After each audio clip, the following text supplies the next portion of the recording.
What's good, people? It's your boy the Kryptonian Satan here, bringing you a review for One Piece chapter 288, and the flashbacks continue in this chapter. And once again, Oda does a good job of delivering a very solid chapter and incorporating more world building and just expanding on the lore of what we've got for Skypiea, for the island, and just seeing like the origins of how it came to be as it is. So that was cool to see that. So when the chapter opens up, we get this shot where after Nolan is causing this big fuss because he's killed the kami or the god, what we end up seeing is Kalgara attacks him, and for a brief moment, they kind of lock horns, not literally, but they lock horns in the battle. And after they break apart, what was really cool to see is Kalgara is staring down Nolan, and Nolan is proclaiming to everyone, like, look, I'll save this village.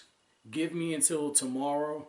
I'm cool with you guys holding my crew, but give me until tomorrow and I'll save this village. And that was pretty cool for me to see that, because it speaks volumes about his character. What happens a little before that was also really good, and I found myself liking the character and just seeing the noble features of him, because he's called Nolan the liar, if you will, and yet he's acting very noble, and he's really living up to his title as admiral. Because when that woman was getting ready to commit suicide, right, like Kalgara throws a knife and he's like, shed some blood, that way the kami does not rain down hell upon us, you can still save us, live up to your words. And she takes the knife, and I can't remember what it's called. The Japanese have an honor killing, where basically like it's an honor suicide and they drive a knife into themselves. I want to say that originated back in the samurai era.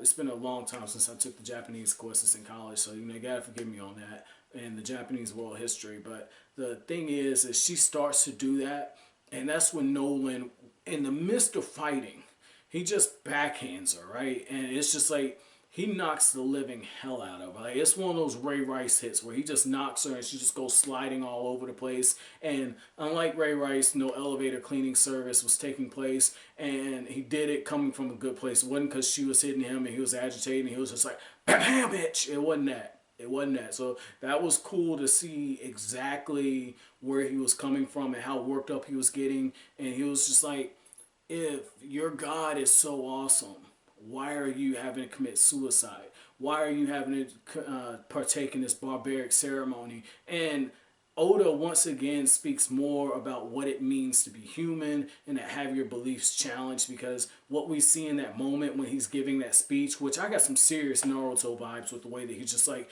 I'm gonna find this this curse, I'm gonna drive out this evil spirit, you should believe it. Like, he was on some serious talk no jutsu stuff. But what Oda did in this is he showed exactly what happens when people get their faith and their belief challenged. One or two things happen. Either people double down in what they believe, or they start slowly coming towards whatever argument you're making. It's one or the other.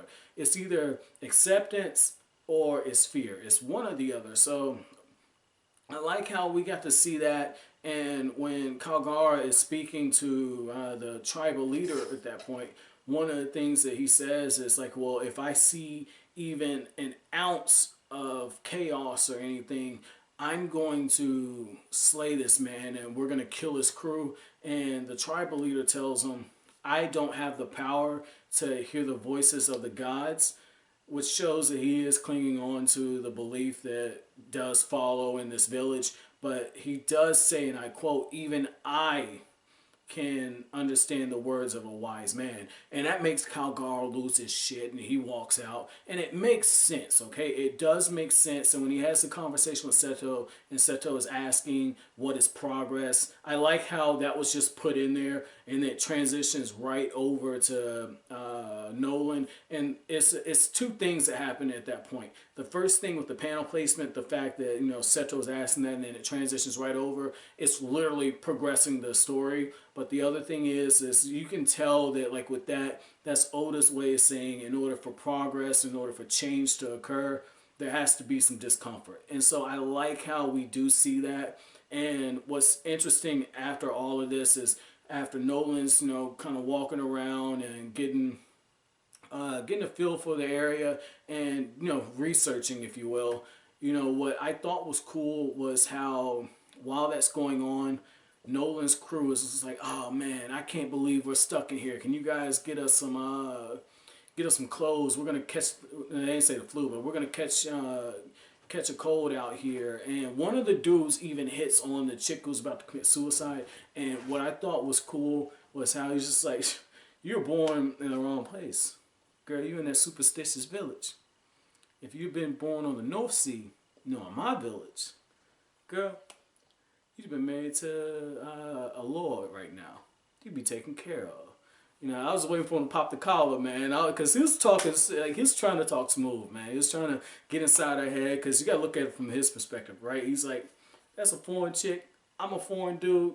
We don't know each other. He was trying to get it in, man. So that was cool to see that. And also, he was running a little game, because he's something new. She hadn't really seen him before, so I get what he was trying to do with that one. But what I thought was cool, she didn't fall for it, by the way, but what I thought was cool with all of that, right, is she has a face that is similar to Nico Robin, not the same. And you guys know how I feel about Oda's drawing of women. I don't think there's a lot of variation. I've seen some changes, seen just a few changes, but, you know, not much variation if you take away the hair color and everything. If you just look at the facial features and everything, they've all, in the eyes, they all look similar. But what I thought was cool is there is a resemblance to Robin at that point. And then Nolan says, you know, you have researchers like himself, explorers like himself.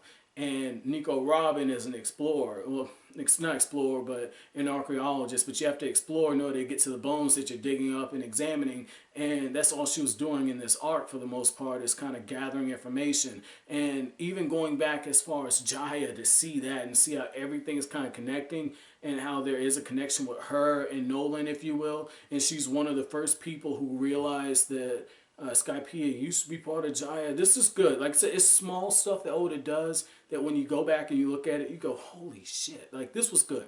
This was good to see that, man. This is cool. The chapter ends off with basically Kalgara. He's staring down at Nolan. Nolan's in a pretty big bind right now. And basically he's looking at him and he's saying, I'd love to see you do exactly what you're saying. I'd love to see you get back to the crew. This earthquake is going on. I'm going to kill you. I'd love to see you try and get out of the situation you're in. So that was cool to see that. My chapter question for you guys is going to be fairly simple. And my question is what were your thoughts about what I said as far as Nolan and the play on his name? Because Nolan, not Noland, even though technically Noland, Skypiea, it does fit. But what I meant is Nolan gets the moniker of being Nolan the Liar, okay? And the fact that they call him Nolan the Liar, but when you look at him, he's very honorable. It looks like he's being true to his word. And the fact that he's being true to his word, but later on he gets called a liar,